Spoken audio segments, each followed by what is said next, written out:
اور اب میں ام المؤمنین سیدہ زینب بنت جہش رضی اللہ عنہا کے حالات اور واقعات گوش گزار کرتا ہوں۔ آپ کا نام برہ تھا، والد کا نام جہش اور والدہ کا نام امیمہ تھا، جو عبد المطلب کی صاحبزادی تھی۔ اس طرح سیدہ زینب نبی صلی اللہ علیہ وسلم کی سگی پھوپھی کی بیٹی تھی۔ امیمہ عبداللہ کی حقیقی بہن اور رسول اللہ صلی اللہ علیہ وسلم کی پھوپھی تھی۔ سیدہ زینب اسلام اور ہجرت کے اعتبار سے السابقون الاولون میں شامل ہیں۔ یہ بات واضح طور پر معلوم نہیں ہو سکی کہ آپ کی والدہ امیمہ نے اسلام قبول کیا تھا یا نہیں۔ ایک روایت کے مطابق اسلام قبول کر لیا تھا، لیکن دوسری روایت میں ہے کہ نہیں کیا تھا۔ آپ رضی اللہ عنہا کا نام برہ تھا، رسول اللہ صلی اللہ علیہ وسلم نے تبدیل کر کے زینب رکھا۔ نبی صلی اللہ علیہ وسلم کے نکاح میں آنے سے پہلے آپ کے منہ بولے بیٹے اور آزاد کردہ غلام سیدنا زید بن حارثہ کے نکاح میں تھی۔ چونکہ نبی اکرم صلی اللہ علیہ وسلم کی پھوپھی زاد بہن بھی تھیں اور عرب کا دستور یہ تھا کہ آزاد کردہ غلاموں کو اپنے لیے شرم کا باعث سمجھتے تھے، اس لیے آپ صلی اللہ علیہ وسلم نے جب اپنے آزاد کردہ غلام زید بن حارثہ کا پیغام دیا تو سیدہ زینب اور ان کے بھائی نے صاف انکار کر دیا۔ اس پر قرآن حکیم کی یہ آیت نازل ہوئی۔ وما كان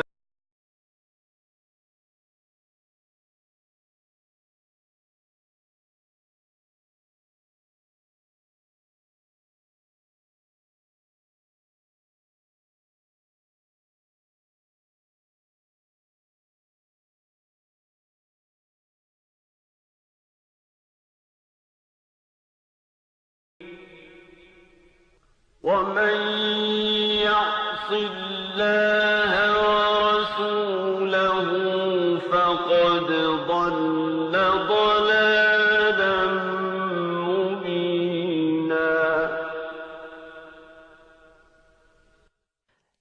کسی مومن مرد اور مومن عورت کو یہ حق نہیں ہے کہ جب اللہ اور اس کا رسول کسی معاملے کا فیصلہ کر دیں تو ان کے لیے اپنے معاملے میں کوئی اختیار باقی رہ جائے، اور جو کوئی اللہ تعالی اور اس کے رسول کی نافرمانی کرے وہ بڑی واضح گمراہی میں جا پڑا۔ اس آیت کے بعد یہ دونوں راضی ہو گئے اور اللہ کے حکم کے مطابق زینب کا نکاح زید سے ہو گیا۔ نکاح تو ہو گیا، لیکن سیدہ کے دل میں وہ نہ اتر سکے، اس لیے اکثر گھر میں لڑائی رہتی، آپس میں نہ بنتی۔ زید ہمیشہ نبی صلی اللہ علیہ وسلم سے زینب کی بے رخی کا گلہ کرتے، عرض کرتے میں زینب کو طلاق دینا چاہتا ہوں، لیکن آپ منع فرما دیتے، فرماتے اس نے تمہیں میری خاطر قبول کیا ہے، اس لیے اب چھوڑنا اچھی بات نہیں ہوگی، مجھے اپنے خاندان میں ندامت اور شرمندگی ہوگی۔ یہ سن کر زید چپ ہو جاتے، مگر یہ جھگڑا ختم نہ ہوا، تب انہوں نے طلاق دے دی۔ تو رسول اللہ صلی اللہ علیہ وسلم نے سوچا کہ زینب رضی اللہ عنہا کی دل جوئی اس طرح ممکن ہے کہ میں خود اس سے نکاح کروں، لیکن جاہلوں اور منافقوں سے آپ کو یہ اندیشہ تھا کہ لوگ یہ طعنہ دیں گے کہ اپنے منہ بولے بیٹے کی بیوی کو گھر رکھ لیا، یعنی اس سے نکاح کر لیا، حالانکہ لے پالک کسی طرح بھی بیٹے کے حکم میں شامل نہیں۔ عرب میں مدت سے ایک برا دستور چلا آ رہا تھا، یہ کہ اگر کسی کو منہ بولا بیٹا بنا لیتے تو اس کی طلاق یافتہ بیوی سے نکاح کرنے کو حد درجے برا خیال کرتے تھے۔ اللہ تعالی نے چاہا اس بری رسم کو نبی صلی اللہ علیہ وسلم کے فعل اور عمل سے ختم کر دیں، چنانچہ آپ صلی اللہ علیہ وسلم کو بذریعہ وحی اطلاع دی گئی کہ زید کے طلاق دینے کے بعد زینب آپ کے نکاح میں آئیں گی، تاکہ لوگوں کو معلوم ہو جائے منہ بولے بیٹے کی بیوی کا وہ حکم نہیں ہے جو حقیقی بیٹے کی بیوی کا ہے۔ آخر ایک دن زید نے آ کر آپ کو بتایا کہ اس نے تنگ آ کر زینب کو طلاق دے دی ہے۔ یہ سن کر آپ خاموش ہو گئے۔ جب سیدہ زینب کی عدت پوری ہو گئی تو آپ صلی اللہ علیہ وسلم نے زید ہی کو حکم دیا کہ وہ جائیں اور زینب کو آپ کے لیے نکاح کا پیغام دیں۔ اس سے آپ کا منشا یہ تھا کہ یہ بات اچھی طرح واضح ہو جائے جو کچھ ہوا ہے وہ زید کی رضامندی سے ہوا ہے۔ سیدنا زید آپ کا پیغام لے کر زینب کے گھر گئے اور دروازے کی طرف پشت کر کے کھڑے ہو گئے، اگرچہ ابھی پردے کا حکم نہیں ہوا تھا۔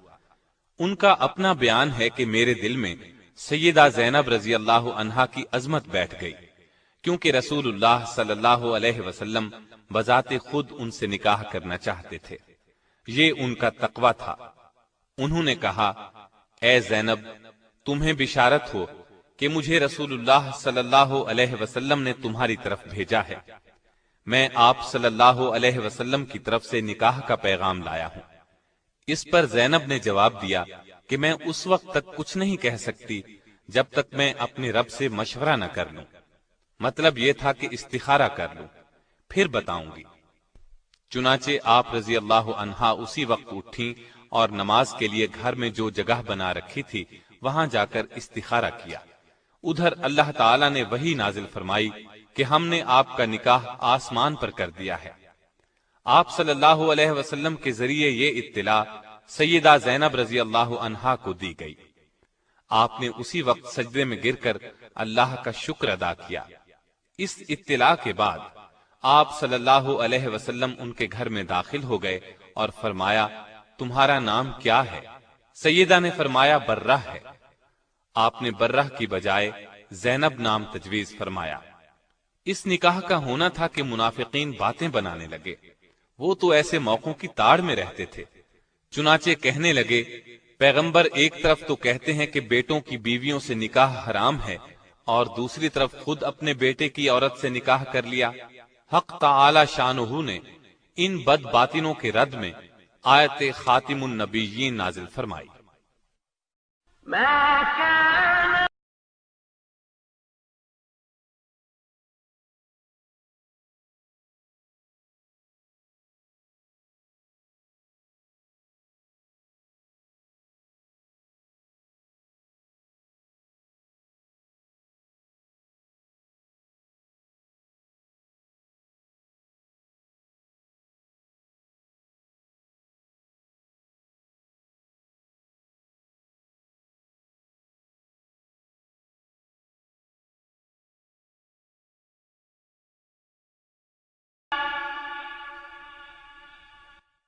محمد صلی اللہ علیہ وسلم تمہارے مردوں میں سے کسی کے باپ نہیں ہیں، لیکن وہ اللہ کے رسول اور خاتم النبیین ہیں، اور اللہ تعالی ہر چیز کا خوب علم رکھنے والا ہے۔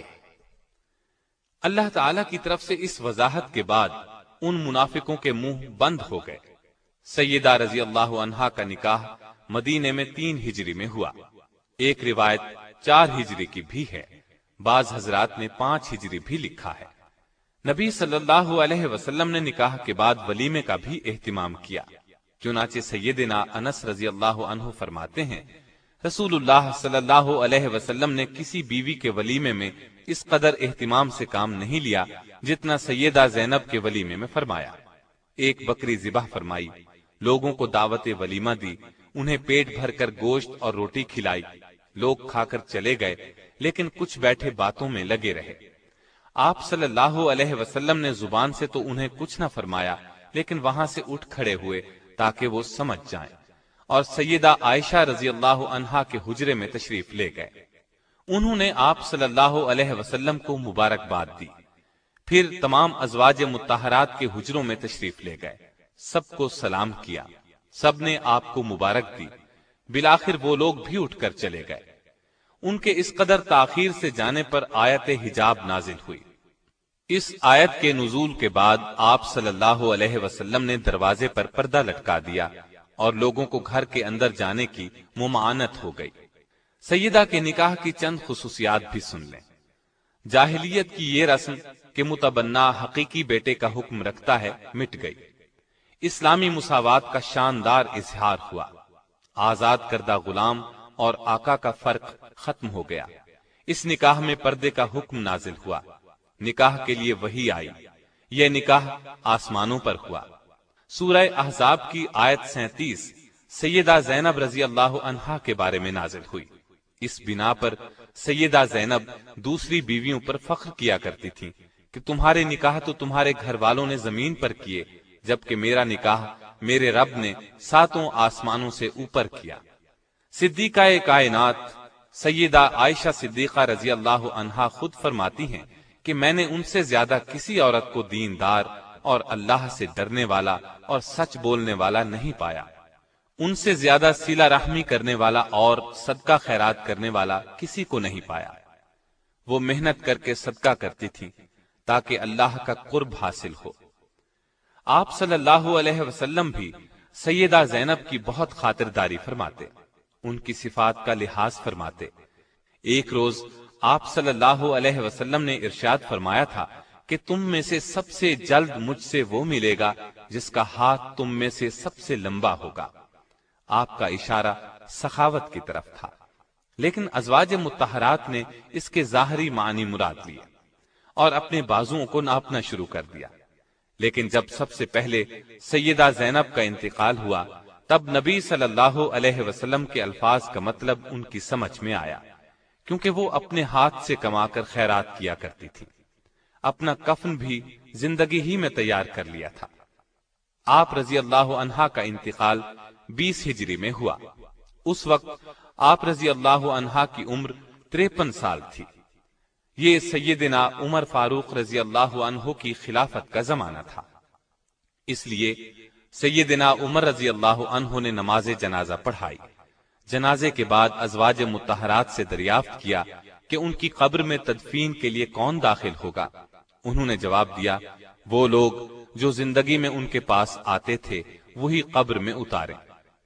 چنانچہ سیدنا اسامہ بن زید، سیدنا محمد بن عبداللہ بن جہش اور عبداللہ بن ابی احمد بن جہش اور محمد بن طلحہ نے انہیں قبر میں اتارا۔ آپ رضی اللہ عنہا کو جنت البقیع میں دفن کیا گیا۔ نبی صلی اللہ علیہ وسلم کے ساتھ نکاح کے وقت ان کی عمر 35 سال تھی۔ 37 سال کی روایات بھی ملتی ہیں۔ آپ کے انتقال پر سیدہ عائشہ نے فرمایا، افسوس، آج ایسی عورت گزر گئی جو پسندیدہ اوصاف والی، عبادت گزار اور یتیموں اور بیواؤں کا سہارا تھی۔ انتقال کے بعد آپ نے ایک مکان یادگار چھوڑا۔ آپ کے اس مکان کو خلیفہ ولید بن عبد الملک نے اپنے زمانہ حکومت میں 50,000 درہم میں خرید کر مسجد نبوی میں داخل کیا۔ آپ رضی اللہ عنہا نے بہت کم احادیث روایت کی، صرف 11 احادیث کتب میں ملتی ہیں۔ آپ میں تقوی غضب کا تھا، عبادت کا خاص شوق تھا۔ عبادت نہایت خشوع اور خضوع سے کرتی تھی، کثرت سے روزے رکھتی تھی، اپنے ہاتھ سے کماتی تھی اور جو کماتی تھی سب مساکین پر صدقہ کر دیتی تھی۔ سیدنا عمر فاروق نے جب پہلی مرتبہ سیدہ زینب کو وظیفہ بھیجا تو انہوں نے خیال کیا کہ یہ سب ازواج مطہرات کا ہے، اور فرمایا، اللہ عمر کی مغفرت فرمائے، وہ خود ہی تمام امہات المومنین میں تقسیم کر دیتے۔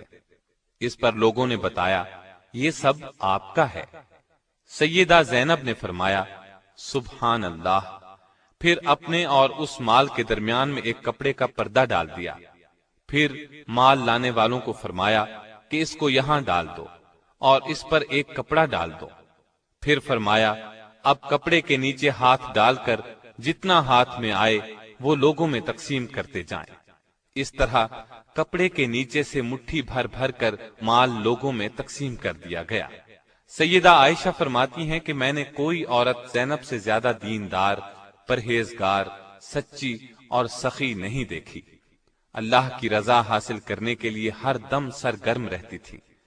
البتہ مزاج میں ذرا تیزی تھی، جس کی بنا پر انہیں جلد ندامت بھی ہوتی تھی۔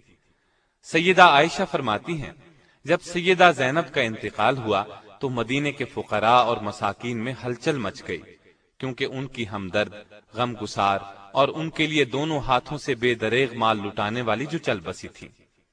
اللہ تعالیٰ کی ان پر ہزارہا رحمتیں ہوں۔